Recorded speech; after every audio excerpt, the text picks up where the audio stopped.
యేసుక్రీస్తు నామములో కేతవరం గ్రామం ప్రజలని మీ అందరికీ కూడా వందనాలండి. ప్రభువైన యేసుక్రీస్తు వారి యొక్క ఆజ్ఞ మేరకు సర్వ సృష్టికి వెళ్ళి సువార్తను ప్రకటించిన మాటకు లోబడి ఇక్కడ ఉన్నటువంటి ప్రజలందరూ కూడా సమస్త ప్రజల యొక్క క్షేమం కోరి రావడం జరిగింది. ముఖ్యంగా ఈ దేవుని గురించి తెలుసుకోవాలంటే మొదటగా నా గురించి మీకు చెప్పాల్సి ఉంది. ఏంటా మాట అంటే, నా చిన్నతనంలోనే నా ఫ్రెండ్స్ ఉండేవారు. అయితే కొందరు నేను ముట్టుకునేవాడిని కాదనమాట అండి. ఎలాగంటే ఆడు ఫ్రెండే కానీ ముట్టుకోవడానికి అర్హుడు కాదనమాట. ఏంటా విషయం అంటే, నా తల్లిదండ్రులు నా పెద్దలు నాకు నేర్పింది అది. ఎందుకంటే వారి మీద ఒక ముద్ర వేశారు. కారణం ఏంటంటే అతడు యేసుక్రీస్తుని నమ్ముకున్నాడు అనమాట అండి. అప్పటికి ప్రభువుని యేసుక్రీస్తుని నేను నమ్ముకోలేదు. కాబట్టి నా పెద్దలు నేర్పింది అది, నా దేశం నేర్పింది అది, నా చుట్టూ ఉన్నవారు నాకు నేర్పింది అది. ఆ కాలంలో అంటే దాదాపుగా ఒక 20-25 సంవత్సరాల పైన అవుతుందన్నమాట ఆ కాలంలోనే. అయితే కొద్ది కాలం తర్వాత ప్రభువుని యేసుక్రీస్తుని నమ్ముకున్నాక అప్పుడు అర్థమైందనమాట అండి, ఇది మనుషుల్ని ముట్టుకుంటే ఏదో జరిగేది కాదు, ఈ నమ్ముకుంటే ఏదో వచ్చి అంటుకునేది కాదు. కానీ మొట్టమొదటగా ప్రతి ఒక్కడు కూడా భయంకరమైనటువంటి నరకం ఉంది చూసారండి. ప్రతి ఒక్క మనుషుడు నమ్మేటువంటి నరకం, ఆ నరకం నుంచి తప్పించడానికి కుమారుడిగా వచ్చాడనమాట. కుమారుడు అనే పదానికి సంస్కృతంలో చెప్పాలంటే కుచితమైన గుణముల నుంచి విమోచన ఇచ్చేవాడు అంటండి. అంటే ప్రతి ఒక్కడి యొక్క పాపం కానీ శాపం కానీ వాడుకున్న అతిక్రమం కానీ ఆ పునామ నరకమైనటువంటి ఆ భయంకరమైన ఊబిలో పడిపోయే వారిని తిరిగి లేపగల సామర్థ్యం ఉన్నవాడే కుమారుడు అనమాట. అయితే ఈ లోకంలో ప్రతి ఒక్క తండ్రికి ఒక కుమారుడు ఉన్నాడు. కానీ ఈ కుమారుడు కూడా పాపాన్ని కలిగి ఉన్నాడు. కానీ ఏ ఒక్కడు కూడా నీతిమంతుడిగాను లేడు, పుణ్యాత్ముడిగాను లేడు. ఉదాహరణకి చెప్పుకుంటే, నేను ఆ స్థితిలో లేను, నా తండ్రి ఆ స్థితిలో లేను, నా ముత్తాతలు కూడా ఆ స్థితిలో లేరు. కారణం ఏంటంటే మానవుని యొక్క హృదయం స్వతహాగా అతనిది కేవలం చెడ్డదై ఉందంటే తన హృదయం. ఎందుకంటే మనకు సహాయం చేసినవాడు సహాయం చేస్తాం, సహాయం చేయని వాడి యొక్క అంతం కోరతాం. అయితే ప్రభువైన యేసుక్రీస్తు వారు మట్టికి ఎవరైతే మనకు శత్రువులుగా ఉన్నారో వారికి సహకరించమన్న మాట దేవుడు మాత్రమే చెప్పగలనండి. ఆ హృదయం కలిగిన వారు మాత్రమే చెప్పగలడు.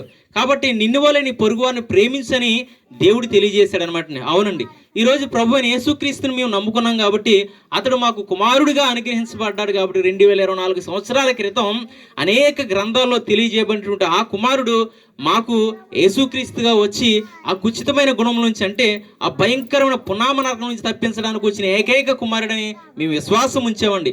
కాబట్టి ఏలయనగా మనకు శిశువు పుట్టెను, కుమారుడు అనుగ్రహించబడిను అని వ్రాయబడి ఉంది. కానీ ఒక మతానికి సంబంధించినటువంటి దేవుడు అనుగ్రహించబడినవాడు లేదా ఒక దేవుడు మనకు అనుగ్రహించబడ్డాడు అని మాత్రం రాయబడలేదండి. కాబట్టి ఎంతమంది అయితే సర్వ సృష్టిలో ఉన్నవారు ఆ గుణముల నుంచి తప్పించబడి, ఆ నరకం నుంచి తప్పించబడి ఆ నిత్య సంతోషకరమైనటువంటి పరలోకంలోనికి చేరాలంటే ఖచ్చితంగా ఆ దేవుని యందు విశ్వాసం ఎవరైతే ఉంచుతారో వారు ఖచ్చితంగా దేవుని యొక్క మహిమను చూస్తారండి. అప్పుడు ఆ దేవుని యొక్క మహిమని చూడలేకపోయాను కాబట్టి పక్కనున్న స్నేహితుని నేను ముట్టుకోవడానికి ఇష్టపడలేకపోయాను. కారణం ఏంటంటే ఆ దేవుని యొక్క మహిమ నా దగ్గర లేదనమాట అండి. కాబట్టి ఆ మహిమ మనలోకి రావాలన్నా, మన పునామ నరకం నుంచి తప్పించబడాలన్నా ఈ కుమారుడైనటువంటి యేసుక్రీస్తు వారి యొక్క నామంపై మీరు విశ్వాసం ఉంచితే గనక ఖచ్చితంగా ఆ నరకం నుంచి తప్పించబడి ఆ పుణ్యలోకంలోనికి ఆ పుణ్యలోకంలోనికి స్వర్గమనబడేటువంటి ఆ పరలోక రాజ్యంలోనికి ప్రతి ఒక్కరూ చేర్చబడతారు. అట్టి కృప మనందరం పొందుకుందాం. ఆ నరకం నుంచి తప్పించబడి నిత్యరాజ్యంలో యుగయుగాలు ప్రభువైన దేవుని యొద్ద ఆయన పిల్లలుగా మనం ఉందాం. అట్టి కృప దేవుడు మనందరికీ దయచేయును గాక. పరిశుద్ధుడా, ప్రేమానమ్మకమైన ప్రభువా, నీ పరిశుద్ధ పాదముకు స్తోత్రం నాయన, స్తోత్రం ప్రభువా.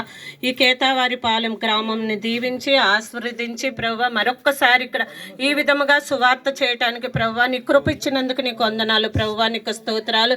ఇదిగో నీ బిడ్డని నిలబెట్టుకొని అనేక విషయాలు మాట్లాడి ఉన్నావు దేవా. నిజమే, కుమారుడు కావాలని మేము ఈ లోక కుమారుని అయితే నాయన మా యొక్క పాపముల నుంచి ముక్తి చేస్తాడని నమ్ముచున్నాము. కానీ ప్రభువా అయా నీవైతే ప్రభువా పరమ కుమారుడు దేవా. నిజమే ప్రభువా, నిత్య రాజ్యాన్ని ఇచ్చే దేవుడు దేవానికి స్తోత్రాలు ప్రభువా. నాయన మా పాపముల కొరకు నీవు ఈ లోకంలోనికి మానవ అవతారం ఇచ్చి మాలా జీవించి మాకు ఒక మాదిరిని చూపించి వెళ్ళిన దేవానికి స్తోత్రాలు ప్రభువా. యేసయ్యా నీకు వందనాలు ప్రభువా. నిజమే ప్రభువా, నరకము నుండి తప్పించేది ఈ లోక కుమారుడు కాదు కానీ ప్రభువా అయ్యా నీవే మమ్మల్ని తప్పించేవాడు, మాకు రక్షణ ఇచ్చే దేవుడు దేవా. అవును ప్రభువా, నీ బిడ్డ చెప్పిన ప్రతి మాట ప్రభువా ఇదిగో ఈదులో వారు అందరూ విన్నారు ప్రభువా. విన్న ప్రతి ఒక్కరిని దీవించండి, ఆశీర్వదించండి. ఇక్కడ ఉన్న ప్రతి కుటుంబాన్ని ప్రభువా ఒక్కసారి జ్ఞాపకం చేసుకోండి ప్రభువా. అయ్యా నీ కనుదృష్టి లోకమంతా సంచారము చేస్తుంది అంటున్నావు దేవా. అయ్యా ఈ గ్రామం పైన నీ కనుదృష్టి ఉంచమని అడుగుచున్నాను దేవా. నీకు స్తోత్రాలు. ఈ గ్రామాన్ని దీవించండి అయ్యా. సాయంకాలం జరగబోచున్న ఈ సువార్త కూటము నాయన క్రిస్మస్ ఆరాధనగా తాతారావు గారు నాయన ఏర్పాటు చేశారంటే ప్రభు అది నీ చిత్తము ప్రభు. అయ్యా ఈ గ్రామానికి నాయన ఈ రోజు ఈ వాక్యం అవసరమై ప్రభు ఈ రోజు ప్రభు నీ దాసులను అభిషేకించి నీ దాసుల ద్వారా అనేక విషయాలు మాట్లాడుచుండగా ప్రభు ఈ గ్రామంలో ఉన్న ప్రతి ఒక్క హృదయాలు కదిలింపచేయండి దేవానికి స్తోత్రాలు. ఈ గ్రామంలో ఉన్న ప్రతి కుటుంబంలో నీ ఒక కార్యము చేయమని అడుగుచున్నాము దేవానికి వందనాలు. అయ్యా ఎన్న బిడ్డలు ప్రభు ఒక ఆలోచన కలగజేయండి దేవానికి స్తోత్రాలు. ఈ గ్రామం చుట్టూ నీ ఆత్మ నీ కాపుదల దయచేసి ప్రతి ఒక్కరికి నీ రక్షణ దయచేయమని యేసుక్రీస్తు నామమున వేలాడుతూ అడుగుతున్నాం తండ్రి.